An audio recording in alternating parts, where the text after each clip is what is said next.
Welcome to the Arena Decklist Podcast. I'm Jerry Thompson, joined by Brian Gottlieb, and holy shit, Brian, we have an episode. Okay. I was not anticipating that level of excitement, but I kind of get it. You've been theoretically handed the keys to the Castle Vantress, and you get to make some decisions. Dude. Too early for Castle Vantress talk? I mean, we'll get to things that are far more upsetting, I'm sure. So okay. I should... The Castle Vantress barb may just like ease me into it. Nice. Yeah, this is gonna be a testy one, I think, but all in good fun. And also, as we work through this topic, understand that we have no influence. No one cares what we think, and that's all you're getting here is some opinions from us. Gerald, tell them what we were talking about this week. We're gonna talk for probably a pretty long time about many of the various formats in Magic the Gathering, and we're just going to talk about the B and R lists. I think in most cases it's the banned list, but restricted lists are going to come up today, I think, a little bit, yeah. So I think for the first time ever in an official capacity, we're going to talk about Commander on the podcast. Yeah, it's certainly gotten a passing mention, but we are looking to be pretty thorough. I don't know if we'll get to every format, but let's kick things off with our discussion as the devout Commander players that we are of the Commander ban list. And I should say, I am all for Commander. I love that it exists. I love that it is the most highly played form of Magic. I have absolutely nothing against it. I've just never played it. And that's not like I think sometimes people see that as an indictment. I have no ill will towards Commander. I think it's great. I've played somewhere around 10 games in my lifetime. That's more than I would have expected.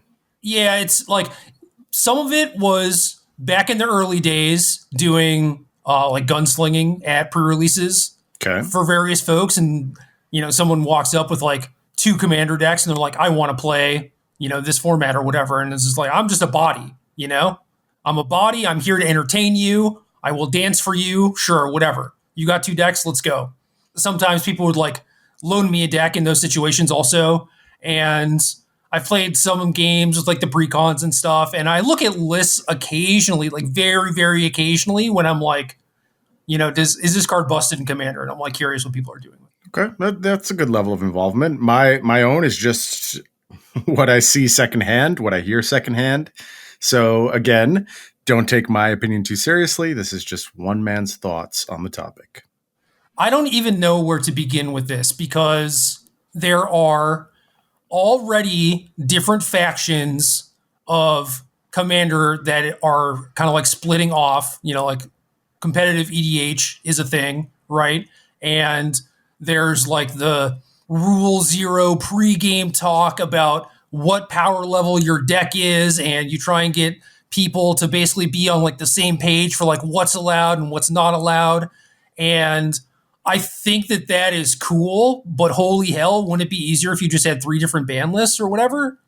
You could go to the extent of hyper management of the format. I don't think that's what the experience is about, though. I think it is supposed to offer something for everyone. And as much as like Rule Zero stuff would dissuade me from participating in the format, I think it works for just as many people as it would dissuade. I mean, probably more.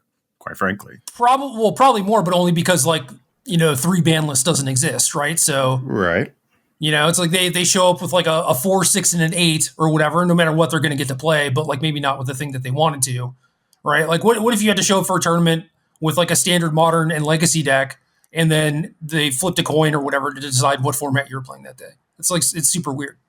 It's different for sure, and it's sort of what you sign up for, though, when you become an aficionado of the format. Like you need to have willing participants. And it's one of the reasons why I think possibly the coolest mode of Commander is like the precon stuff. I think that's probably an extremely cool way to experience it, extremely flavorful way. But obviously so much of Magic is in the personalization, right? So yeah, I was going to say that. It's just like, that. Yeah, you want the person to be able to play a thing that, they identify with and appreciate and everything. So yep. Some of that comes through in the precons for sure, but not all the time. Yep. So where does that leave you, Gerald? What are your moves here? Do you have specific moves for the Commander ban list? Ban Sol Ring. I don't know. Like, I think that there are arguments both like for and against Sol Ring's existence in the format. I think the ones that are like, oh, clearly creates like a target is just like, whatever. That's not a good reason. Like literally, the first person who gets ahead is a target. It's not like you need Sol Ring to induce that or whatever. And just going through, the stuff that's on the ban list, the things that they're trying to discourage, it's just like Sol Ring is clearly a huge offender. I know that for some, like Brainstorm and Legacy, for example, it's like a big part of the identity of the format. But now it's not like, 100 judges playing against their friends or whatever, and they wanted to cast Sol Rings and cast like Nicol Bolas or whatever. It's much bigger than that now, and I don't necessarily think that the Sol Ring thing is as big a part of the format or like the identity of the format as it was previous. Like things have to change. Things do evolve over time, and I think that my suggestion for the Commander ban list is accounting for that. And boy, is it the exact opposite of what you want to do. I would unban the Power 9 in Commander. That would be the move I would make. And here's why. Because you have a set of P9 and you want to be a millionaire? That would be nice. But ultimately, these considerations of like the optimal card in your deck, there's always a ludicrously expensive option now. You can't fix that with the reserve list. So if you're an artifact commander deck, you should have Mishra's Workshop, right? And you should spend $8,000 on that. And if you're any green creature commander deck, you should almost certainly have a Gaia's Cradle and spend thousands of dollars on that. And certainly, were power to be made legal in Commander, the prices would get out of control very quickly. But you already have all this like idea setting prior to a game. You have this Rule Zero stuff. And to me, you want some sort of museum for your game. Something that is designed to capture all of it. To have vintage, baby. Right. And that doesn't work. Like, when was the last time you saw a game of Vintage being played? It's an oddity. On Magic Online all the time. Right. Whereas where the 13-year-olds win all the challenges.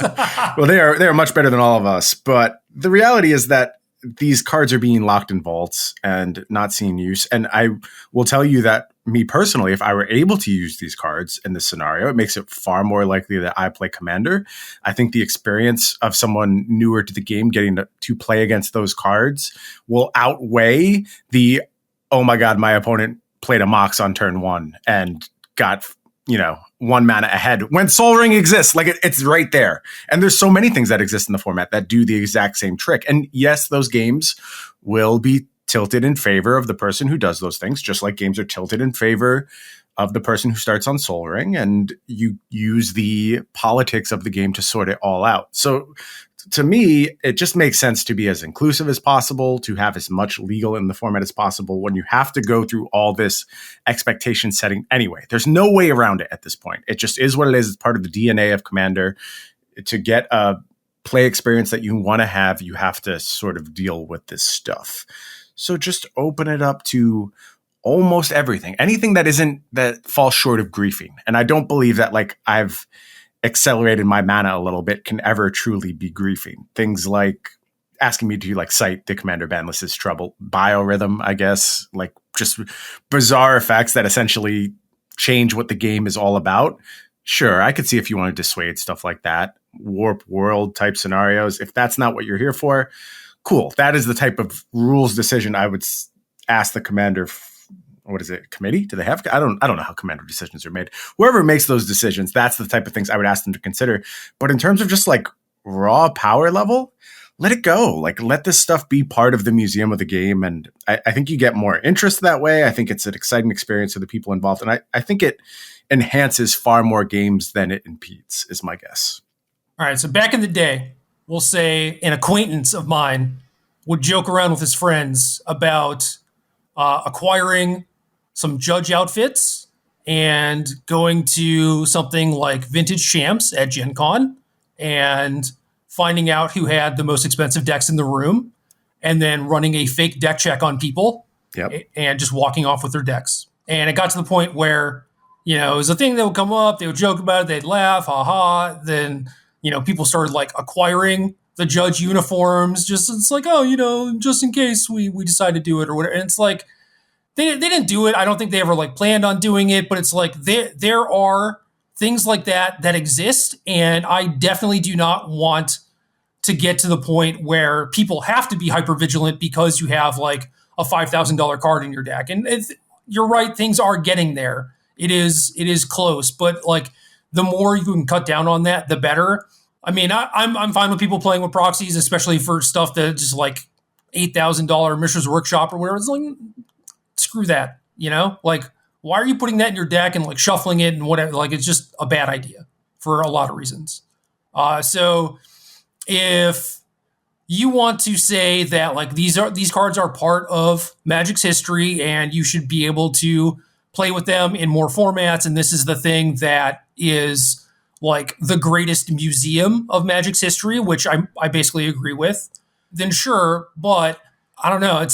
Then it's kind of weird for people to like, play with like proxy Mox Sapphire. Like, does that achieve the goal that you're talking about where you're able to play with these things from Magic's past? And I think it doesn't, but I would much rather see folks play with proxies, even if it's just like, you need to prove that you own the Mox Sapphire or whatever. I don't care. Whatever you decide to do. But I think it's fine. Like, I'm like, trying to move the format more towards where you're like a 6, 7, 8 power level instead of like a 12. And you're just like, whatever, do, 12s, but figure it out pre-game.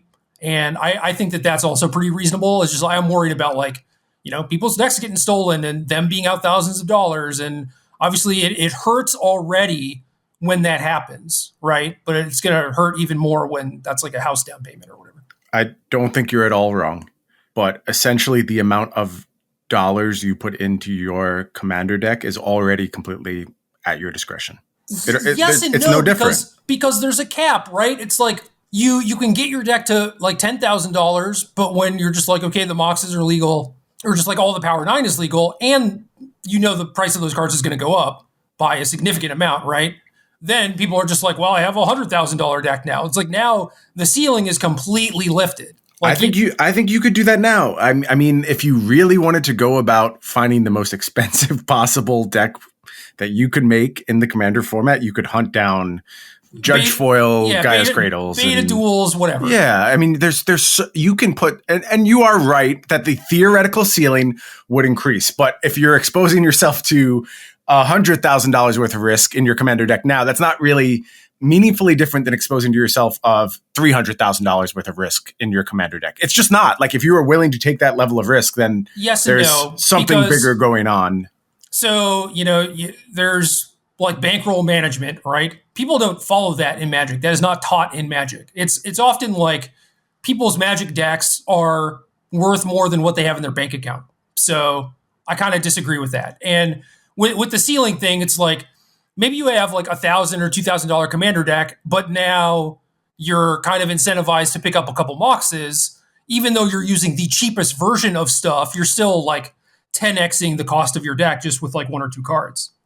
Cheapest version is a proxy. And if that's the issue to play commander, proxy away. You know how I feel about it. Yeah, and like some people allow that, but like other people won't. And yeah, you're just leaving it all up to like the pregame discussion or whatever. Yeah, I get that. You're already there. I mean, if you want to fight against that, you have some bigger changes to make. And then it has to be things like what you're talking about. You really have to go through the format with a fine-tooth comb and figure out what is off the rails as far as power level. And there's no question that some of the things that are present and some of the things that aren't present aren't really hitting the mark as far as that goes. Like there's no reason for like Time Twister, Wheel of Fortune to be around because the power level of those effects, but they are. And that's part of the experience. And well, they get better when you have Moxes, Brian. They do. Good. They needed a little boost. Yeah. I mean, this is all very theoretical. I don't think it would ever happen. I just think it's an interesting perspective. And I'm surprised that a lot of people don't really push for it. Like I would expect it to be a small contingent for sure, but to me, it makes sense to consider just using Commander as the museum and having everything present. Yeah, I mean, you're talking about people having fun playing like Vintage Cube and, the occasional folks playing Vintage and everything, and it is weird for there to not be a contingent that wants this, even if it's just like, yeah, we get to play with Moxes, but we're doing like really bad stuff with it, just like fun stuff, not making my commander deck look like a vintage deck. Yeah. And I think that that's fine, but it gets super murky, right? It's you can play with Stoneforge Mystic, but only in the precon, not with like Batterskull and Squadron Rock kind of stuff. It's like, yeah, you can play with Moxes, but not if you have any 3 mana draw 7s. I agree, but it's already weird like that. Like you can play Wheel of Fortune so long as you're not. I don't know what combines well with Wheel of Fortune. Something ridiculous, I'm sure, where you just prevent your opponents from drawing cards and kind of go off. Most of those cards get banned. Yeah, so Hull Breacher's banned. Hull Breacher is banned. Yeah, but like that was a newly printed card where they were like, yeah, let's add this to the format. So. Yeah, that sounds like a great idea. It'll like punish the people playing draw 7s. It's like, oh no. Yep. Anyway, for Commander, you could probably tilt me in either direction and I'd be fine with it. I just want it to be like as simple and inclusive for as many people as possible. I agree with that. That should be the goal of the format. And I am attempting to do that. I know that sounds weird what I'm saying. You can play with these $10,000 cards, but I just think like everything should be fair game. And the inclusiveness should come from the spirit of the community trying to make good games of Magic, basically. Yeah, it's tough. I mean, thankfully there's like 70% of the community that helps police the other 30%, so it mostly works out, and then all the other folks just go play CEDH. Yeah.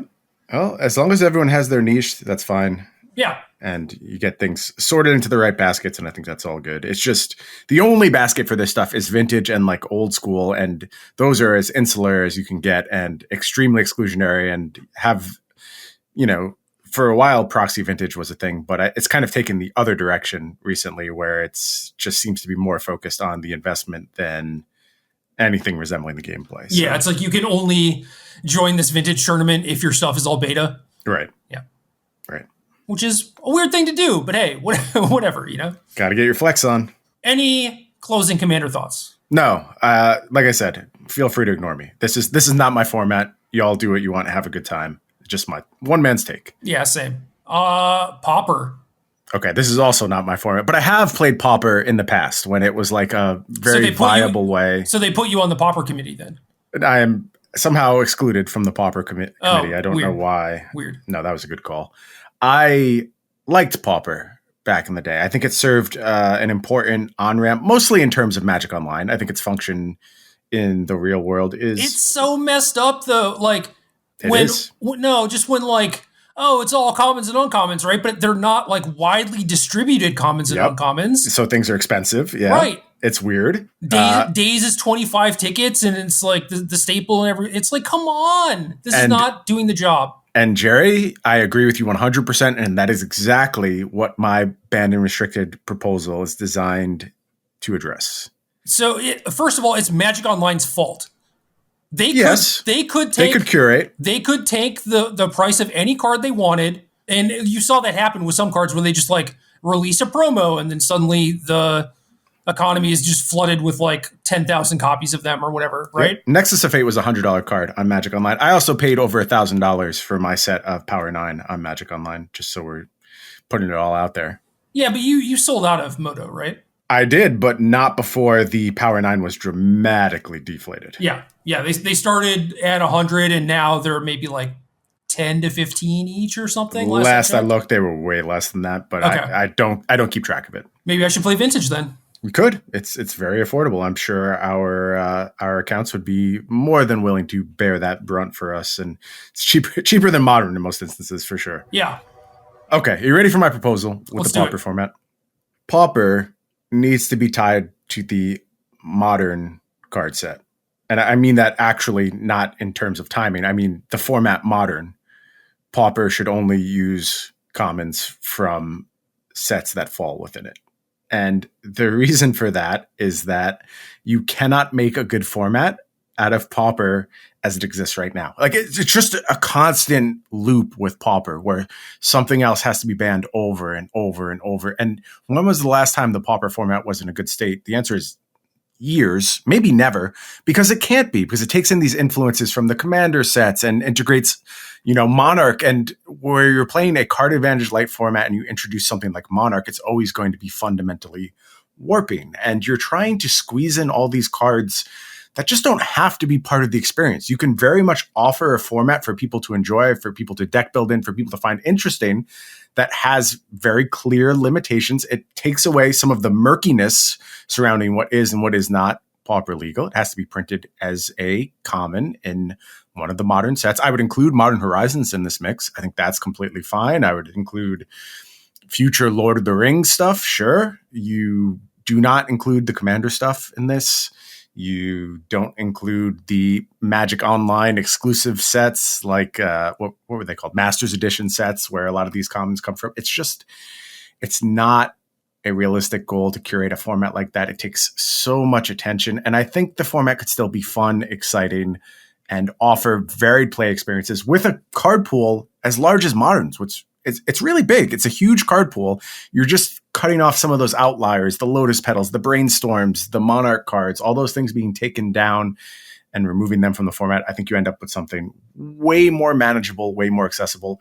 I don't think Pauper is fixable in its current state. And that's why I would make such a dramatic change. What is the goal of Pauper? In my mind, it should be an on-ramp for new players for, like Magic Online, or if you want to run it on Arena, that's fine too. Yep. And if that's the case, I don't see why the card pool is so vast. Agreed. 100%. And once you're like, oh, let's play standard Pauper, it's like, no, that's miserable. That's actually miserable. You have no playables, right? So it needs to be bigger than that. But all the busted 0 mana stuff and you're right about the Commander stuff too. Like that stuff coming in certainly warps it, because there was some attention paid to rarity on the pre-cons when it started, but not a ton. I think there's certainly more attention being paid to it now. But there's some stuff that slipped through that kind of messed it up. But if you wanted to shrink the card pool a little bit, I would be super happy with that, as long as that is the actual goal of the format. Because right now people are just it's kind of like Legacy, so I like it. And it's if you want to play a Legacy type format, but you're not super hardcore spiky or whatever, Pauper's your format. It's that's not the format doing the job that it's supposed to, I would think. Right. I don't think that's its intended use. In a lot of instances, a better managed Legacy format would fill that niche much better, at least in terms of Magic Online. As far as paper goes, you can sell me a lot more on Pauper's existence in paper being a good thing than on Magic Online, but there's no real effort to actually make that happen. There's the 2 PTQs every... I think there's been 2 ever. So the 2 PTQs every 27 years. For it. Yes. So that's not what we're doing here. I think as long as this is a mostly Magic Online format, my proposal makes a lot of sense. If it was something else, I still hate the Commander stuff. I really do. I just don't think it is considerate enough of the space and becomes way too hard to manage. And I feel that way about Legacy for what it's worth. That's fair. I think there's ways to better expand the card pool, but getting in the stuff like Modern Horizons still allows you to do some very specific curating, I think, pointed directly at this format. So I don't know. It would be an interesting approach. I think it would be miles better than where the format is now. Yeah, and it's always going to center on 0 and 1 mana cards. Yeah, that's the nature of any large card pool. Right.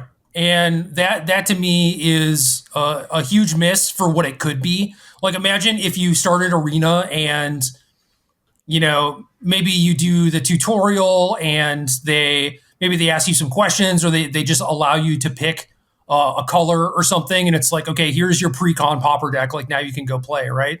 Yep. And awesome. Yeah, I think that would be incredible.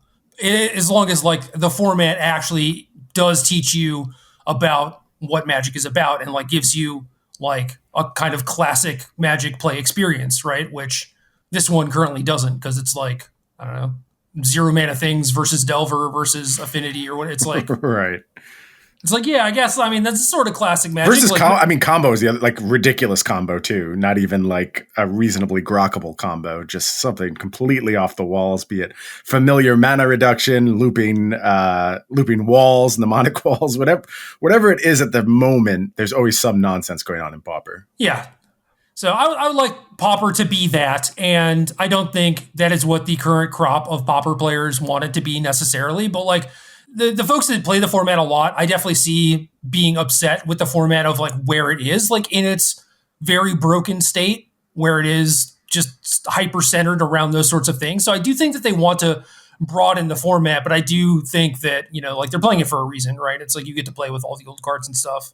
So I don't know. Maybe there's like a super, super fair version of Legacy that isn't necessarily like strictly Pauper, and that would be cool. And maybe there is just like a legit Pauper format that's like modern card pool or historic card pool or something that could be an on-ramping for newer players. Yeah. Speaking of on-ramping, played some of that Yu-Gi-Oh client today. You heard about this? I've heard about it. I'm not touching it. What is your aversion to Yu-Gi-Oh? You just don't like it as a game? Yeah, I just think it's a bad game. That has always been my experience as well.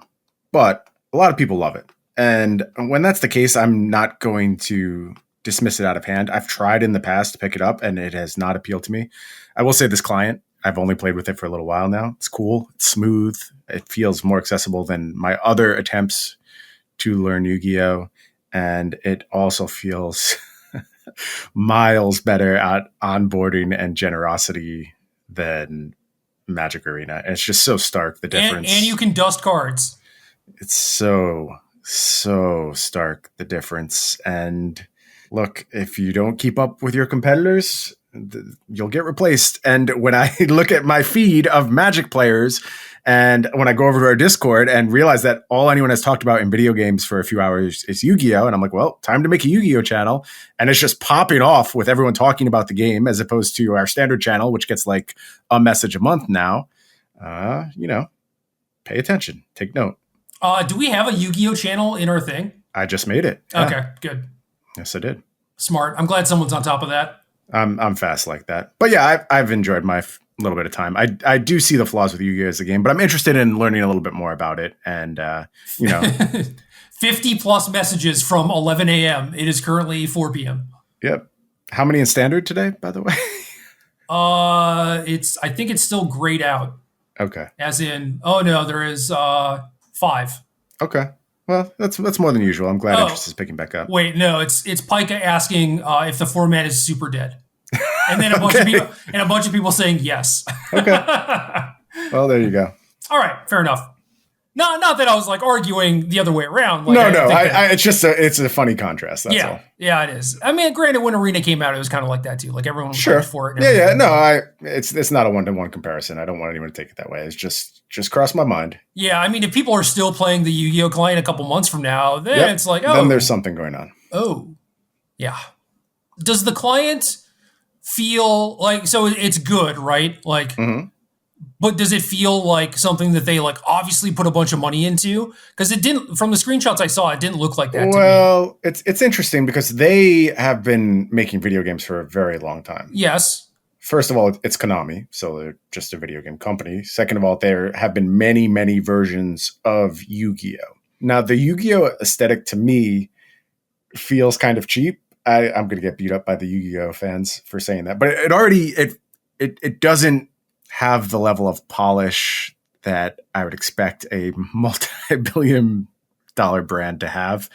I think the client sort of mirrors that, and it's hard for me to tell whether it's like a cut corner client, because that's not the impression I get. Like it's crisp, it runs in 4K, it's on every single platform, it's already on Xbox, PS5, Steam, coming to mobile. Yeah, coming to mobile, so it's all over the place. I don't get the impression that it's cut corners, but to me, it does come off looking kind of cheap, and I think that's just the Yu-Gi-Oh! Aesthetic, honestly. Yeah, and that's fine. It's just like, basically all I want is, it's like people say Moto looks like a spreadsheet or whatever, and it's like, that's fine. As long as I can like read the cards and play the game, and one of the things that annoys me about most of the Magic clients is just like there's a ton of dead space because things are just like organized very poorly. Yep. And like if Arena fixed those issues, or I don't know, just like allowed me to choose where like my cards would be displayed and like remove the background crap that like makes my computer overheat and stuff, I'd be fine with it. It's like I don't need much. It's a card game, right? Like you don't need a ton of flash and polish for it. And I think that like Arena overdid that, and I think that like Runeterra does a good job of that for whatever that's worth, where it's like, the game looks crisp and good, but is still primarily a card game. Whereas Arena is like, we're trying to do all this stuff. And it's like, but you're missing the point. I agree with you entirely. I play a bunch of Flesh and Blood on Tabletop Simulator, which is the only way to play online. And Tabletop Simulator doesn't have a rules engine, so it's literally just like a virtual space, and you manipulate the cards and do all the stuff. It's Apprentice or Cockatrice. Yeah, exactly. With way more functionality, way more graphical clarity, and the ability to do basically anything you could think of. Move counters around very cleanly, and actually, if you want to go as far as VR, be in the 3D space. I love it. I think it's great. I mean, it actually feels now. Granted, if I was just trying to play a random person, you can't do that. That doesn't work. But if I'm on a Skype call or a Discord call with someone I know and I'm playing games, I really enjoy it. I think it's actually very comparable to playing live. So I tested for multiple Pro Tours on Apprentice. Me too. It was awful. I used to do that. If you try and do it without a Skype call, it is almost impossible in my experience. I think in that scenario, I'm mostly okay with it. Yeah, that stuff, as far as I know, didn't exist back then.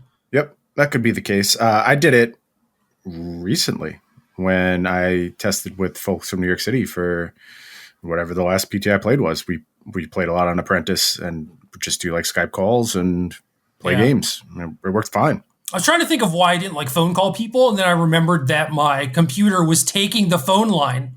You also might have to pay for your minutes at that point in time. And you don't want to go over, Yeah. For I didn't have a cell phone for a while, but when I did get one at that point, it was definitely pay for minutes. Yep. And the computer was taking up the phone line, and things have gotten a little bit better. All right, Grandpa, let's get you back to bed now. I know. Look, man, I wasn't happy about it. I was like, oh man, I can't wait for the day when this stuff doesn't suck. And thankfully, it no longer sucks. Yeah, now we have a podcast. Look at us utilizing our technology. Yeah, we're so advanced. We're not going to talk about the Yu-Gi-Oh ban list, I hope, but I don't know it, so no, I can't. Okay, great. Vintage. Quick hits. Let's do this real quick. I don't play much Vintage these days either. The fact that Workshop and Bazaar have gotten a pass, it's always been weird to me. Yep. They're clearly so far above power level. They fund these two archetypes, which could exist if these cards were just restricted. And I think they would be fine. I don't think you'd invalidate people's tremendous investment. I think Dredge becomes something that is less omnipresent and more a metagame choice, as much as there is a Vintage metagame. I mean, on Magic Online, there somewhat is. And I think that's completely acceptable. And Workshops means that maybe you could print some artifacts again and not worry about just tearing Vintage in half and slowly banning half the artifacts that get printed. So not having these two cards restricted has never made sense to me. And I think a lot of it is about pulling off the Band-Aid, but it doesn't matter anymore. Nobody plays. So just make it a good Magic Online format. Yeah, the problem is it gets worse and worse the more you do it as far as folks' real life investment is concerned, right? And maybe it doesn't matter. Maybe you restrict Workshop. I don't think it would affect the price one bit, actually. Yeah, I really don't. I was going to say, maybe it stays the same, Yeah. I think that no matter what, there would be an initial dip of people trying to sell off their stuff. Sure. But it would probably recover and eventually go up again. I don't know, whatever. They have waited too long on that stuff, and it is really hurt the format. But then again, they are the only two other archetypes besides random blue stuff. So I don't know. It's funny to me that they're both pretty miserable to play against. One is trying to just invalidate all your cards and mulls to one to find their only card that matters. Yep. And then the other one is trying to stop you from casting any spells. So yeah, the format is not great. It is not.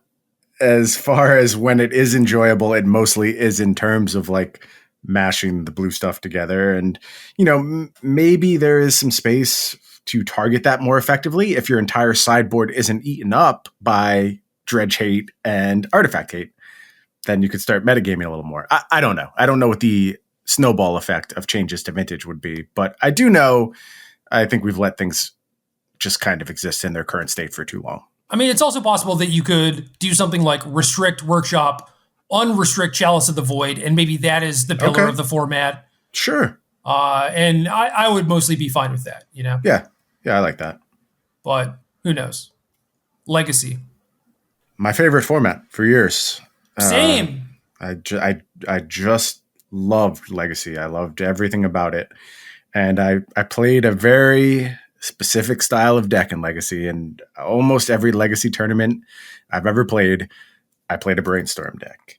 I actually think that you can't ban Brainstorm anymore. I know that's probably not what people expected because I am usually very non-traditionalist, willing to pull off Band-Aids when it's correct. This is the one instance where I just don't think you can get away from Brainstorm. I think it is too legitimately core to the identity of the Legacy format.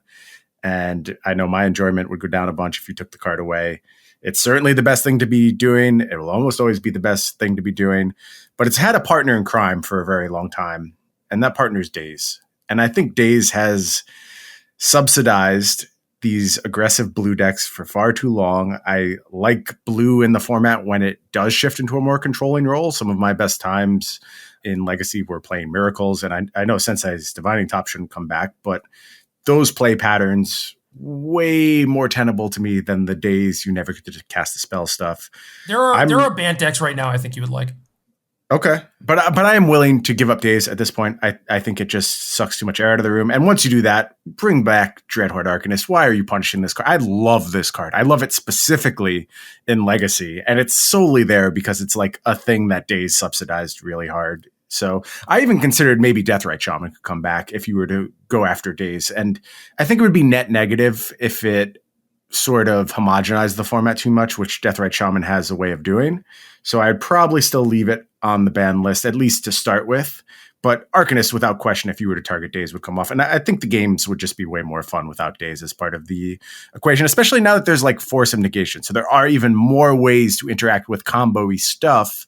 Daze is more about pressing an advantage than protecting yourself. And I don't think that should be Blue's role in the format. Well, yeah. I mean, the problem is that combo does get a lot better, right? For sure. Maybe instead of playing 4 Dazes, yeah, you just have to like main deck some Force of Negations and just like eat the cost. Or like, oh no, you have to play some 1 mana counter spells again. Like that would be awful. It's like, no, there's also the incarnations now. Like there's so many more free spells that can interact with certain things. So. Yeah, but it comes with a cost. And sometimes, that cost is a mana. And it's like, yeah, just play Spell Pierce, you chump. Like, why are you so upset about having to do this? And I feel the same way about Dreadhorde Arcanist and to a lesser extent Deathrite. But Dreadhorde Arcanist for sure, it's like, oh no, everyone's playing like this 2 mana creature that I can't beat. It's like, put removal spells in your deck. Yes. Any removal spell that is theoretically playable in the format, Fatal Push, Lightning Bolt, Swords to Plowshares, all of them will clean up Dreadhorde Arcanist People very are like, cleanly. Oh, but I want to play like my removal free combo deck. It's like, tough shit. You can't. That's the problem, is that like in, maybe the cost of Legacy is like everyone has 1 deck or whatever. And yeah, that sucks. That means that the format is less likely to be able to shift and stuff if people can't willingly change strategies. But realistically, that's what should have happened, is like, the metagame should have adapted to kill creatures, and then things would change. The same thing is happening right now with Ragavan and Murktide Region. People are like, oh my God, Murktide Region, it's so good. And it's like, not just kill it or play a deck that invalidates creature decks. And they're like, yeah, but I can't do that with my Show and Tell deck or whatever. It's like, yeah, tough shit. Correct. That is correct. Yeah, that's how it works. So yeah, if Legacy was like, you play Ragavan or Dreadhorde Arcanist and you're trying to like Lightning Bolt stuff and Brainstorm, like Force of Will a thing, but now you start playing against like black-green mid-range decks or whatever, good. Yep. Good. Yep, that would be incredible. And again, as those decks get more tools to play free Magic, things like Grief, Force of Vigor, Endurance in some spots, all these things matter so much. And there is potential to open up that sort of, mid-range in Legacy looks weird. It's often like Maverick type stuff more than it is removal spells and threats, but you can get closer and closer. I don't think you can get closer and closer while Daze exists, though. It just incentivizes you to stay too low to the ground and to invalidate literal everything your opponent does. Yeah, 3 mana cards are mostly unplayable when Daze exists. So I understand that. And then it's like, well, if they don't have Daze, but they're forced to play like Spell Pierce or whatever to interact with combo, then yeah, maybe, green creatures are what's up. And that would be completely fine. Or at least if they have to like Force of Negation your removal spell or combo card, like they're paying a much larger cost to be able to do that than they were before. Yes. And you just kind of bring everything in line with each other. What are the odds it happens? 0. 0%. No one's ever going to go after days. I mean, what about like they made this Pauper committee though? Why shouldn't Legacy have the same thing? I don't understand. They're both like niche formats that people feel very strongly about. I don't trust anyone who plays Legacy. Okay. Well, Pauper, you can be the committee. Pauper, like people might be known for an archetype, right? But for the most part, they are Pauper aficionados and have likely played with the different decks and enjoy various aspects about the different decks. Legacy would be like, all right, you get, the Storm person and the Control person and the Delver person in the same room, and everyone is just arguing to like make their own deck better. And it's just useless. Yeah, maybe it needs a better ecosystem behind it, and I don't see that ever happening again, given how card prices have trended. It would take a very dedicated effort to making Legacy important again. Yeah. And we can't even make Standard important, so. I don't know. I mean, like, dual lands are $1 million, right?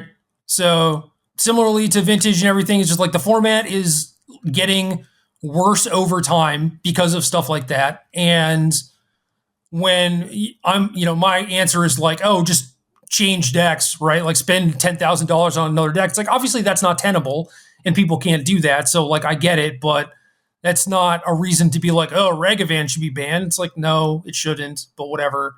You can make an argument for Days. I buy Days being bannable. That sounds good to me. But realistically, it should be like the cost of cards or decks has to go down, and maybe that's viable on Magic Online or something, but certainly not in real life. And maybe that will help fix things, but like it never does. People are still just like jamming Reanimator and the 8 Blood Moon deck and just like whatever deck they like. I guess not everything has to be optimized, but in a world where it's so funny because all these arguments are for a world where like we're trying to compete in these things. If you're not trying to compete in them, who gives a shit? Like just do whatever. But I am playing still with the mindset that I'm trying to make a good competitive format for some reason, for someone to play. I don't know who. I don't know who's theoretically playing this format, but I would like it to exist. So to some extent, these formats that have been around for a very long time and have their established player bases, and like the retention is usually pretty good, but acquisition is super low. Yep. I think that you do have to kind of make concessions to cater to that player base. And that's what Brainstorm is to me. I mean, exactly. That's the card, clearly. So I agree with that. And if I were going to make Legacy a quote-unquote good format, there are a lot of things that would have to change, including like cards getting reprinted or whatever. But if you are just like, oh, we just have to listen to the Legacy player base, then it's like, fine, do whatever they want. They want you to ban Ragavan and mail everyone 4 foil Brainstorms or whatever. Just do that. Who cares? Yeah, that's an interesting solution. Like, yeah, it doesn't make sense. It's not what's good for the format, but now we're not optimizing for what is good for the format, right? We're optimizing for retention. And I guess that's fine. I guess like if you don't actually want to make those kind of investments, if your goal is to optimize for retention, you're way better off just doing nothing, right? Just don't touch anything, because that'll give the torches reason to be grabbed and reason for people to leave in large numbers. Just let things keep the status quo. And I think that's what we've seen with Legacy, quite frankly. There's just been a lot. I keep using the term rot on the vine lately. I don't know when that got its way into my lexicon, but it's just a feeling I have about so many of these formats that they're when you started living on a farm. I do have grapes at my house, and they're very good. They're Concord grapes, but I didn't really understand how to take care of them this year. So they got like a little bit overgrown. I didn't know when exactly to harvest them. So most of my eating would just be like I was riding by on my lawn tractor, and I would grab a grape as I passed by. Yeah. They were delicious. But I hope this year I have a more focused, high quality grape crop. I've trimmed back the vines. I watched the YouTube videos. I know what to do. Hopefully it's a good grape year. No more rot on the vine, buddy. No, I'm done with rot on the vine. 2022. No rot. That's our motto for the year. Yeah. Legacy, Vintage, like all these formats so far, I've just been like, whatever. Because it like I'm not part of that group of, really entrenched players of that format. So like I can make my arguments for what to do to like make the format better or appease the player base, but it's just like, I don't know, someone's going to make a decision and then they're going to do it. And like, maybe it works out well, maybe it doesn't. Who knows? So you're saying you've stored up all your hottest takes for these next three formats we're going to talk about? Pioneer is the next one. Yes. And I'm not super invested in Pioneer. If it comes to Arena and they make a push for it to be a thing that Magic players have to interact with, then maybe I'll start caring like a little bit more. Because like right now, I think Pioneer still needs some brand new cards. And that will happen over time. Like the format is already way more exciting to me than it was like once all the ban stuff settled down. Yep. So it's been getting better, and I think it will only get better. But like right now, Consider has really brought the delve problem to the forefront. And I think that was probably just going to happen. It was a matter of time, really. You know, Treasure Cruise probably should have gone a while ago. It should probably be gone now. I don't know if you want to make an argument for like temporal trespass as well. I'm basically fine with banning whatever time walk. I don't care if it costs 30, you know? Right there with you. You know how I feel about time walks. But at the moment in Pioneer, I wouldn't do anything. I really would leave it as is. I think people are coming around naturally to the format. I think you're exactly right that as it expands, it will only get better. The delve stuff has potential to be a problem. We've known that that's never been a question, right? From day one, we knew it was risky with Dig Through Time and Treasure Cruise. It's been mostly okay. Like I still have this nagging sense that I should always be doing one of those things. It's not okay, Brian. Brian, it's not okay. Just because everyone says that Brainstorm's okay doesn't make it okay. I know and just that. Because everyone says that like Dreadhorde Arcanist should be banned doesn't mean it should be banned. You're telling me right now that you're looking at it, you're seeing it, you're just like, this doesn't seem okay, but like, it seems fine. It's like, no, go with your gut, man. You know what's right. All right. You gave me the keys to the castle of Vantress. Oh my God, shut up. Dude. I will cut my losses now, and let's just get rid of Dig Through Time and Treasure Cruise. You remove all the delve cards from the format. And I think you want all, like, you don't want Murderous Cut to be around, like the 3 blue cards. Okay. And I think Phoenix is still good, and I think that Control decks can just Memory Deluge or whatever, and I think that they're still good, or like not good. They're always like tier 2, but they'll still be tier 2. So you remove Ancestral Recall from the format. The format remains relatively the same, except it doesn't feel super busted. That's a net positive. In this theoretical exercise, we're not considering, for the most part, we're just trying to make the best format. We're not super tied up in player response. What is the player response if you cut these cards? Do you think there is enough longevity in the archetypes that are being removed from that people aren't going to care all that much and they just move on to the next thing? And that's what makes it safe right now, I guess, as opposed to when things get more focused around these cards. I guess Ascendancy is the main thing where it's like, without the 1 mana draw 3, you're probably not a deck, but also it's not like that deck plays a bunch of bad stuff, right? It plays cards that are worth money and can go in other things. So yeah, I don't think it's that big of a deal. Here's the other thing. I'm sorry, I don't mean to cut you off. No, it's good. Go. I think there is a onus on action now. If we ever make it out of the current mess that we're in and like start, you should ban before you ask for a buy-in on the format. Yeah. Right now we're in like a formative stage where we're hoping to get back to maybe playing some competitive Magic again. There's no organized play. Everything's completely backburnered. So you sort of have free reign, and you don't have to respect the cries as much of, oh, they banned my deck away, because like, who has bought a new Pioneer deck in the past 6 months? I mean, I know some people have. I've seen people do it, but it's a smaller number than you would usually expect. And especially if you can preserve most of the decks that are in the format. I think you've twisted my arm a little bit here, and I've come around to your way of thinking. Just do it now, because it's going to happen at some point. It's almost impossible it doesn't. So. Right. Like, we knew it was a matter of time. After like all the initial bannings, it was like, oh, are you going to get rid of Cruise? Are you going to get rid of Dig? Are you going to get rid of both? And they're just like, nah. And it basically keeps being a problem, or like being in, one of the best stacks, whether or not you want to define that as a problem or not. But then Consider happens, and it's like, oh, you're almost certainly supposed to be doing something with those cards, right? And it's like, well, the win rate's only like 55% or whatever. And it's just like, you're just making up excuses, and it's going to get worse before it gets better. And assuming that this ask to join the format ever happens, it is way better to just do it now. And yeah, the longer it goes on, the worse it gets. So just do it now. I don't care if you don't have a reason. It's just like, it's bad for the format. Get rid of it.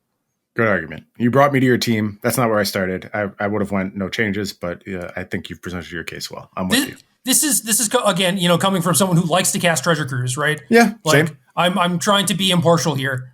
The one thing on this ban list, like the ban list looks awesome, right? Because all the cards, I'm just like, yep, busted, whatever.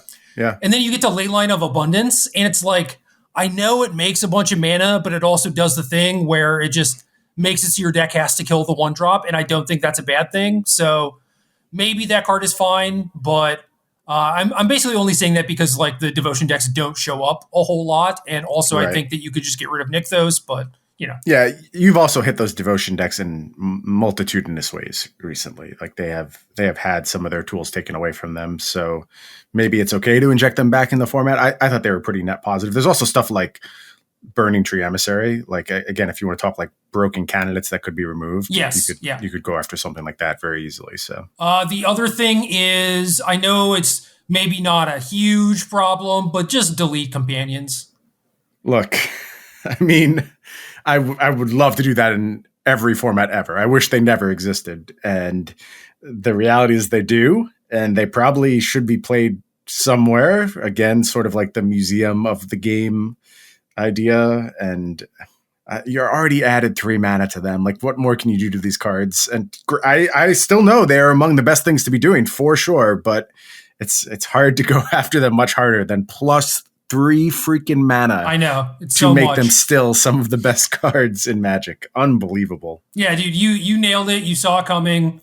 I think in Pioneer, Urian creates like these novel decks in a lot of instances that are kind of interesting, but also those decks could probably just exist without Urian and be fine. So yeah, they're all great that they're there until you get to the Urian endgame, right? And then you're just like, this again, the ridiculous draw 5 attached to the body that starts outside the game. And it is interesting that it has both inspired creativity and sort of blunted it simultaneously, like just by virtue of being the best thing to do in so many scenarios.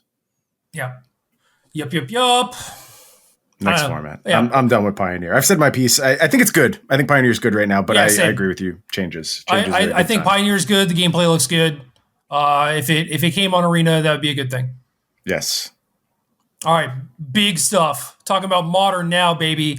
A lot of cards that I've had on a Modern kind of like watch list where it's like, maybe this is not in a deck that has been super busted at a point, but it's only a matter of time before it becomes a focal point of those sorts of decks. And one of the cards that was on that watch list for a long time was Simian Spirit Guide, and that one finally got the axe. Yep. Other one, Manamorphose, and I think Mishra's Bauble is up there as well, although you could make an argument that without Luris, Bauble is doing like more good than harm, but I'm not convinced about that.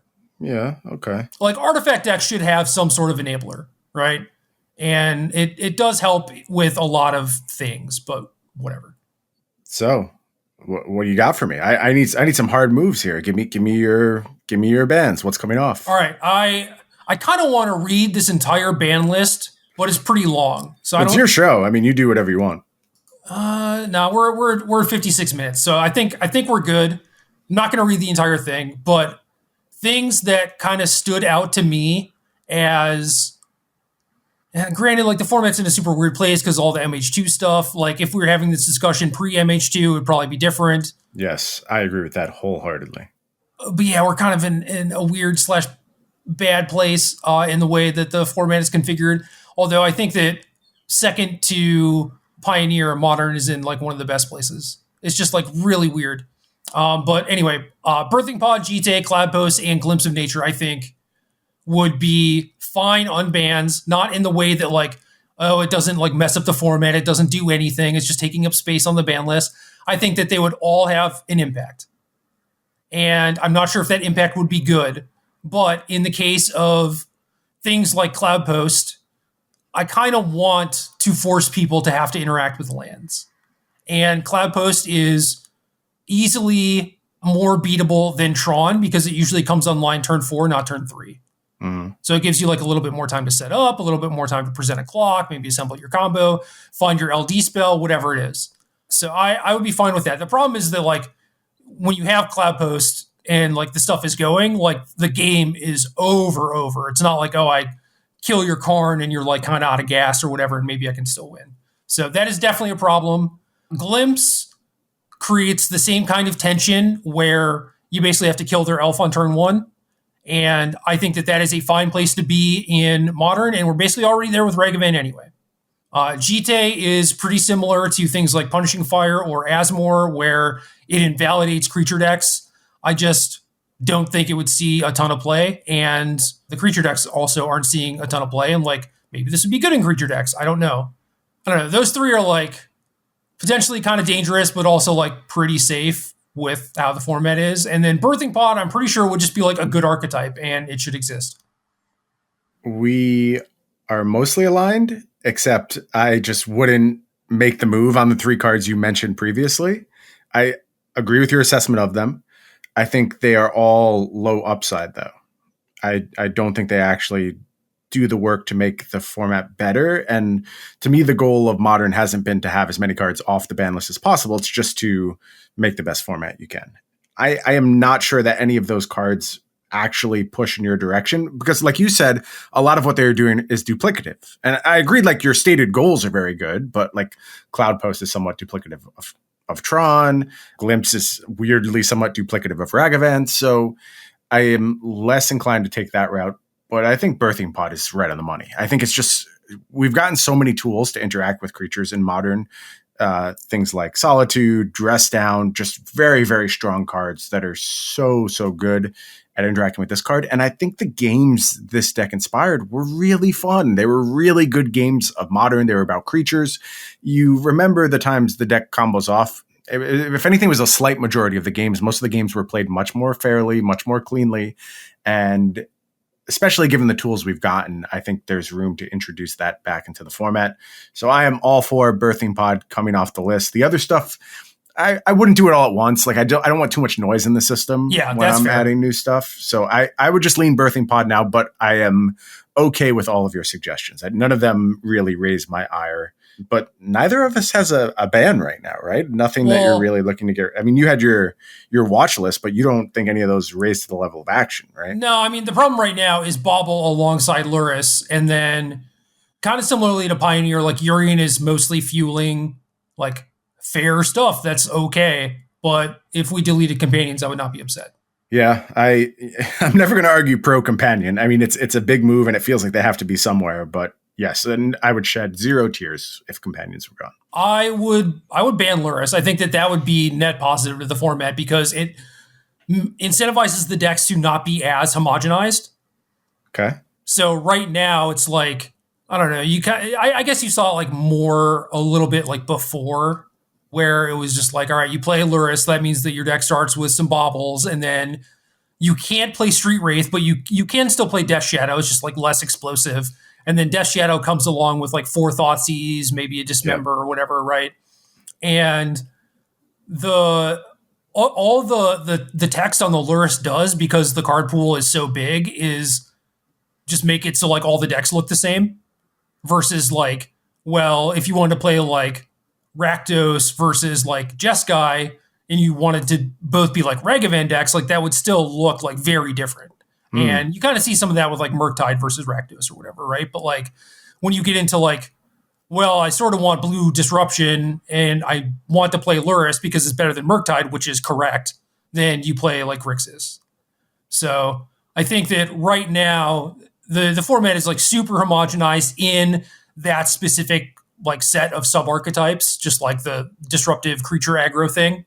Yep. And that is net bad for the format. And Lurrus is busted. So I would just get rid of that. And like you could touch Bauble, but Lurrus is still the problem. They're still going to play it. It's still going to be very good. And yeah, I would have Lurrus way above Bauble for my money. Yeah, same. And I mean, at least for now, it's kind of like all binary to me, where it's like a lot of these cards just like cause problems and will have to go at some point. And that's sort of how I look at them. But if you're just like, oh, you can only ban one card, I would just ban Lurrus. But with regards to the unbanned stuff, I think it's reasonable to want to have the ban list be as small as possible. I think that it is worth exploring these things, but it shouldn't be like a focal point like a main priority to see if like GTAs are like actually fair enough to come off or whatever. Mm-hmm. So yeah, if you're just like, well, it could potentially cause problems, so we'll just keep it banned, like that's fine with me. Yeah, I think it's just a risk reward scenario. And in all those cases, the reward seems very small to me, whereas Birthing Pod actually has some reward of both a new archetype and one that inspires a type of play that I think is net positive for the format. So yeah, I agree with that. I mean, it's a way to incentivize people to not play with Luris, first of all. Yep. And you're encouraging like creature combat and for people to play with creature removal or ways to interact with creatures or whatever. Although you probably have a main deck Luris, I bet. Yeah, that's true. Yeah, that's interesting. That's still cool, though. I mean, I'd rather see Luris in any context other than companion, you know? Yep, same. And I think that there are potential combo setups that people have not explored because it's been on the ban list for so long and so many cards have come out. And it's possible that the best version of Birthing Pod isn't like Siege Rhino Fair deck, which would suck. And I agree that Solitude Dress Down help a lot in that regard. I'm not sure it would be enough. It's just like, yeah, there are cards that are good against like Felidar Saheeli, but like the deck eventually morphs in such a way where like they just don't care about it, whatever you're trying to do, right? And I would expect Pod to be able to adapt the same way. So it's possible that you would have to look at, you know, maybe banning one of the combo creatures or something, like whatever it ends up being. Yeah. But I think people could mostly adapt. And like, we're also talking about like a turn 4 combo or something. So who cares? Right. That's what I come back to is like, it's optimal mode, even unchecked, is like slow enough at this point, and interactable with no mana. So all those things pile up to me being ready to go on Birthing Pod. This one also might be slanted a little bit towards my all-time favorite modern deck too, which was Birthing Pod. So I'll take the heat on that one. I am incentivized to make this one work, but I do legitimately think it works. Yeah, Pod was the one card that I never really played with a ton. So it was harder and harder for me to pick up as time went on because like other people were better with it. And I would have to like memorize what was at every CMC in my deck. And it was just, you know, obviously that stuff changes week to week too. So you have to keep up on that. It's just like, I don't know. It was kind of hard for me. Yeah, no, I get that. The Abzan stuff could be very straightforward, but the real cool stuff that Birthing Pod did was Kiki Jiki, which is weird because like that's a harder combo kill and could certainly win through other areas. But just like the mad science you could get up to with the Kiki Pod decks was so out there. It was wild. Yeah, and I don't know, even like the Vanifar stuff that showed up later. It was like, well, here's this 12-piece chain that eventually wins the game if you have an amount of mana plus whatever on board already. It's like, get out of here. Yep. I don't want to do that. Yeah, it's work for sure, but it's very rewarding. Yeah, I believe that. I just don't want to play KCI. You know, I want to do all the stuff up until the point where you win the game. Right? Like that's all the fun stuff. And then it's like, if I ever had a win, I would just want like the bell to ring, you know? Yeah. Stop beating him. He's already dead. Well, I would want it to tell me, right? Because it's like I would probably just like draw some more cards and pass the turn or whatever. Play it safe. Why take the risk?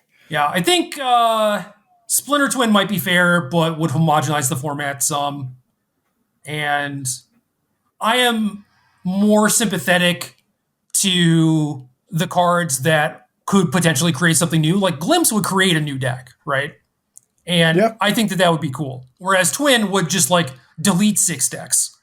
Yeah, the problem is that the deck that, like, I think what you want is Legacy Elves. I think what you get is, like, Mem Knights. Yeah, Mem Knights. So I'm not sure that's going to be all that fun. Yeah, I definitely built, like, some Beck Genesis Chamber decks, and obviously like, that doesn't work with Glimpse or whatever, but the potential is there for there to just be, like, a bunch of busted 0-mana stuff and, like, a Grape Shot or something. I don't know. But like, you don't have Spirit Guide anymore, so like that stuff does seem harder. That's true.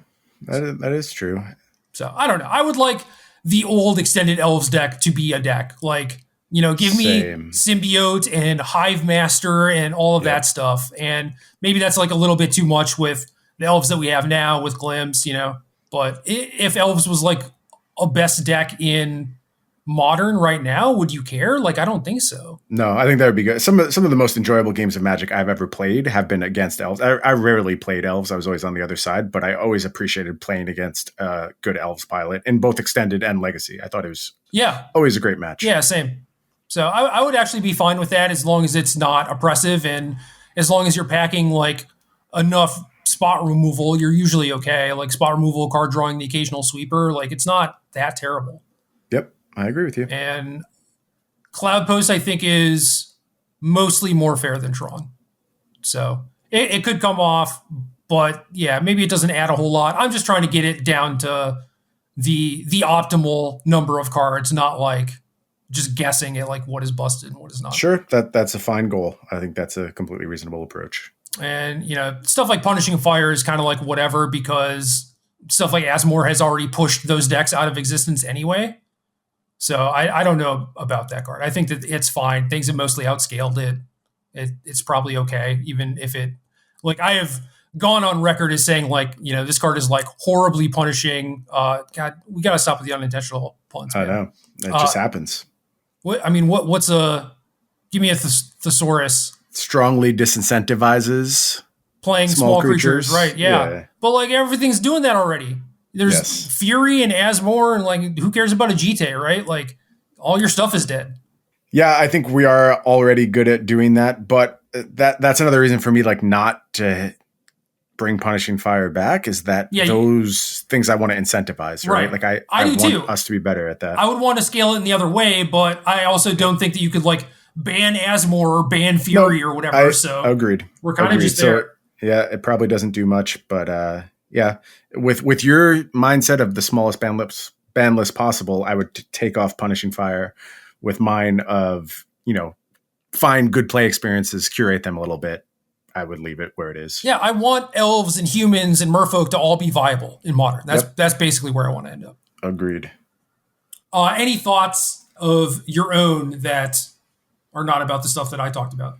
No, I think that covers it for Modern for me. Formats, and again, like you said, good place. Solid, just not ideal. It'll be tough to ever, I think ideal is only going to come by addition at this point. It's harder to do it by subtraction. That's probably true. And that's a tall task. And I think Modern Horizons did a really good job of it. Modern Horizons 2, certainly way better than Modern Horizons 1. I think asking for Modern Horizons 3 would be playing with fire, and you never know what you're going to get. Oh, dude, we're getting it for sure, though. You know that. I would certainly assume so. I would be shocked if we didn't. So my only problem with MH2 is that things like Solitude Ephemerate, Fury, Asmore, just kind of like made the problems worse. And I think that what MH2 did with like Enchantress and Reanimator is just rad.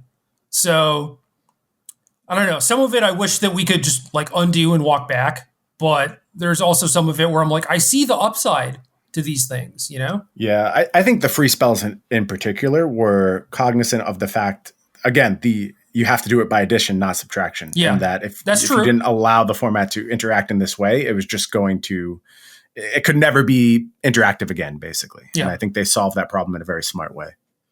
On to Standard, possibly the last format we're going to talk about, even though Magic this is the big one. This is the one that is it? Because I don't care. I could just like leave right now, and I'd be fine with it. You don't care because this has been mismanaged. That's why you don't care. You should care. You should care about this more than anything else. Go back and listen to an Arena Decklist episode from 3 years ago, and this was almost all we cared about. It was so important, and the fact that this has been blundered it's reflected in our attitudes towards the format. We don't care. You're absolutely right, but I also feel like, I don't know, you ban a couple cards and the problem's probably not solved. It's like a systemic issue. Obviously, COVID has a lot to do with it. And like if I were playing tournaments weekly, things would probably be different and maybe they would handle this stuff differently. But like a lot of it too is just like you schedule the big tournaments for dead formats a lot of the time. So part of it is like OP dying. Part of it is like, let's just keep printing time walks, So like there's a lot of things. Oh, wait, we got to talk about this one. Next set championship. It's Alchemy. It's a mixed format. Alchemy Historic Mixed. But not with the new Alchemy set. Does not appear it will have the newest Alchemy set from Kamigawa, meaning that is a format that will be immediately invalidated after it is played, if not even before it's played. Like it may exist. They do deck submission 2 weeks before. So maybe they do deck submission. The new set comes out. Yeah, just a absolute disaster. that shows exactly what you're speaking of in terms of why these things don't matter anymore. But here's my take on standard. If I am forced to be aware of economic constraints and the desire to prevent further alienation of a player base who has dealt with ban after ban after ban after ban, and I have to take a very measured and small approach, I think I could, with 3 bans, make standard a good format. If you take off those shackles and give me like 7 bans, I think I can make a great format. And I would just do that. I don't understand the incentive of not just asking us to play these just abysmal formats for extended periods of time. And at some point, you will bear the cost of people not caring. It hasn't manifested yet. I promise it will. In some way, when you least expect it, when you most need it to not be there, the apathy will manifest and people will just be checked out of your product. And so where that leaves me right now, my quick fix without doing damage to people's pockets, you can't have Alrund's Epiphany in the format. People, whenever I seem to say this, they seem to be suggesting that I think Alrund's Epiphany beats everything. I don't think that. Listen very clearly, I don't think that. I don't care whether Alrund's Epiphany is the best deck in the format. That is not important to me in this assessment. It shapes the entire format. It sucks a lot of air out of the room. And the problem is that if you just got rid of... For the wait and see folks, we waited and saw. We did. Okay? We did. You get it now, right? We did. And to be fair, some wait and see folks have conceded their position, and they do get it. So that's good. But there's still folks... Since you were like trying to clarify your position, I just wanted to, No, make I appreciate sure that like we did wait and see. You got to do your own research. Are you happy? Yep. We waited it out. It was not good. And Alrund's Epiphany still shapes the metagame. Regardless of whether Naya is doing good on Magic Online, that's irrelevant to me. It's still very clear that this is the driving force. If it alone is removed, I think Hullbreaker Horror will do the exact same thing. Or Lear. Lear too, sure. I mean, I think you can make that assessment if you combine it with all the removal and divide by zeros that Lear has access to. It is an oppressive endgame, and you need to be able to have diverse endgames. They can't be homogenized because Standard has always been about moving towards those endgames, and you just can't invalidate half the format with one card. That's not a good look. And Hullbreaker Horror, it would do it much more right now if it wasn't for Alrund's Epiphany. Alrund's Epiphany in some ways keeps it in check. They compete for a lot of the same space. If you just went after Alrund's Epiphany, though, I'm not convinced you would have a good format on your hands. And if you played any of the Alchemy Open, I bet you felt it. I bet you felt the Hullbreaker Horror squeeze over there. And granted, it's like doing stuff like returning Key to the Archive to hand, but it doesn't matter what specifically it's doing.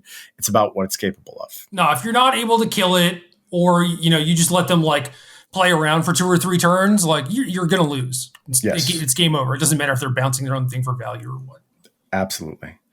So you have to get rid of those 2 cards in my estimation. The third card that I would take, just because I think you want to then balance things out a little bit in terms of what the aggressive decks have access to, it would be a Seeker's Chariot. Card's just too punishing to play around. You could probably push this one by me, and I would live with a standard format that just removed Hullbreaker Horror and Alrund's Epiphany. It wouldn't be good, though. It would be passable. I think if you make these 3 moves, you can get to good. And then if you want great, I got to go after a bunch more stuff. So maybe it's just unattainable to ever have a great standard again. I'm not sure. Yeah, I mean, you're saying like, oh, give me X amount of cards, I can make a good format. And it's like, well, with those 3 cards, like the format is better, but it's still not good. Where it's like, there's just like mono white, mono green, I think gold span dragon. I think it's playable. I don't think it's playable right now. I honestly don't find standard playable. And that's fair. I agree with that assessment. It's just like there's so much more that you have to do, and I don't know. Again, I feel sort of like the same way with Pioneer, where it's just like there's not a lot of like cards or strategies that I'm excited to play, and I think some of that will be solved with addition over time. And for Standard, maybe that's true too, or maybe they're just like, yeah, like we really love mono green aggro and like want it to be a thing all season, and maybe it's just going to be like supported the entire season, and that sucks. We don't know what's going to happen, but yeah, you just need like more different things to be doing. And I think that some of this Is It stuff was meant to be where Epiphany was like, it's a mythic, it's aggressively costed. I feel like they intended for this to see play, right? Maybe not in the like fork it kind of deck or whatever. Right. But there's Lear, there's Hullbreaker Horror. Like, is it something was supposed to be a thing? And when you take away all that stuff, like maybe Is It Dragons is still a deck, whatever. But it's not fun. It's not exciting. It's just like a bunch of like mid-range cards and removal and card drawing and whatever. I just want to see like the sideways stuff, like the stuff that's supposed to be cool. And like the sacrifice stuff is cool. It's more of what we've seen over the last few years, but just things like that, where are like the build around cards? I don't understand.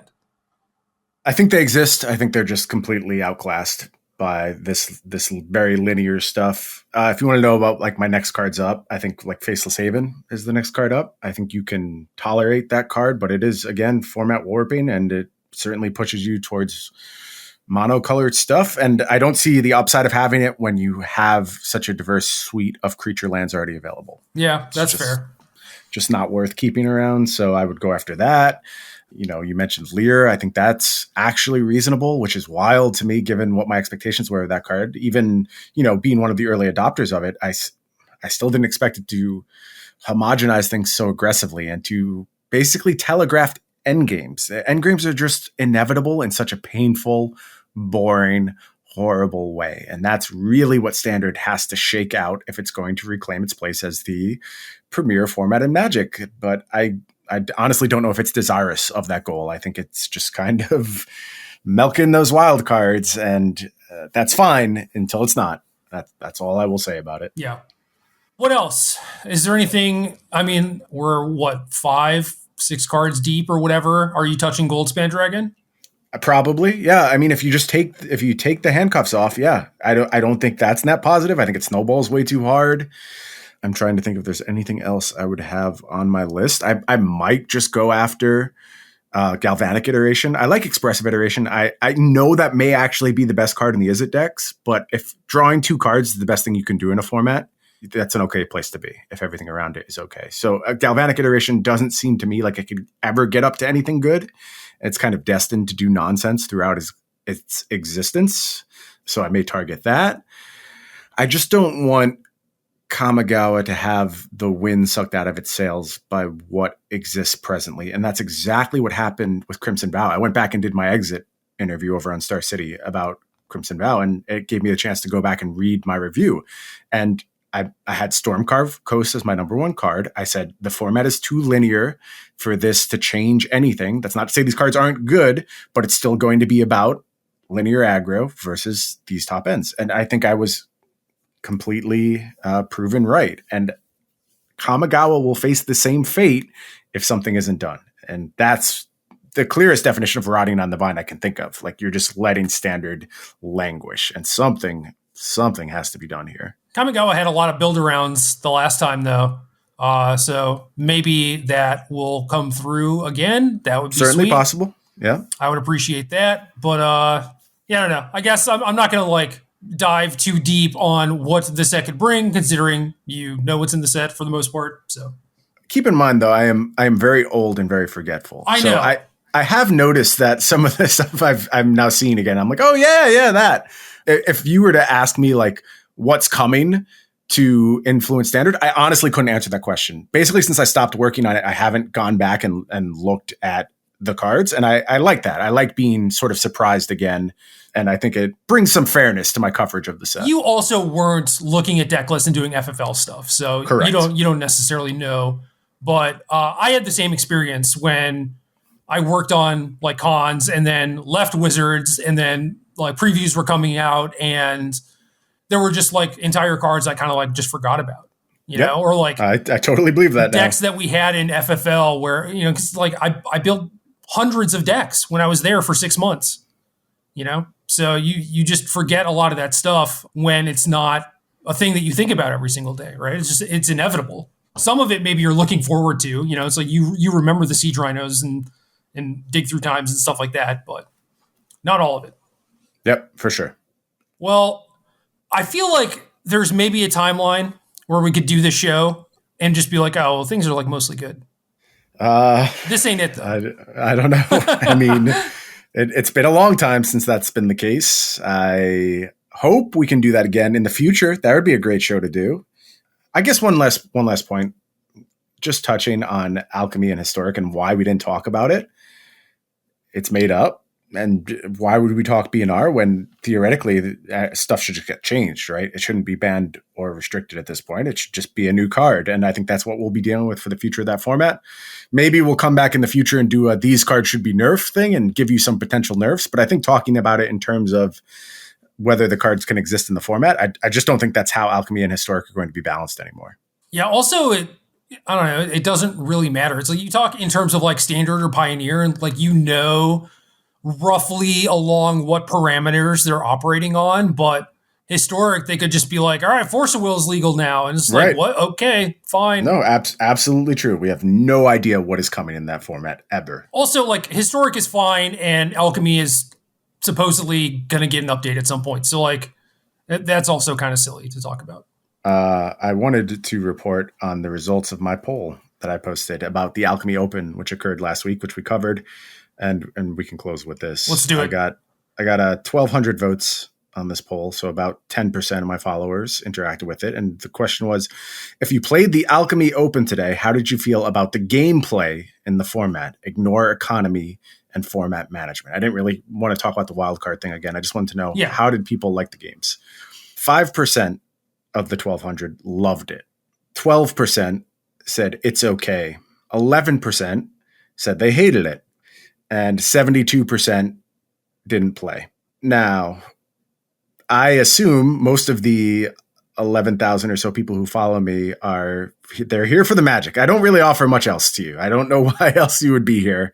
And if you know who I am, you're not a casual Magic player. I just don't think it works that way. Like, casual Magic players have no idea what I do, who I am. I don't think most of them are following me on Twitter. So I would expect I speak mostly to competitive Magic players, lapsed competitive Magic players, active competitive Magic players. Not a lot of buy-in from my people. And I just thought that was very interesting. Maybe that means that we should have played because it was easy money? I don't care. I know. I'm just saying. It could be the easiest money, and you couldn't have talked me into playing that event. Yeah, it's like 2 days for a chance to win $2,500 or whatever. It's like, I'm probably not doing that, but... Right. Especially when it means I'm battling Hullbreaker horror mirrors all day. No, but you could be the one to do the break-in. Could have been you, Brian. You could be the breaker or the break-e. Broke-e? I don't know. Let's end the show before I say something else. Break-e Gottlieb. Game.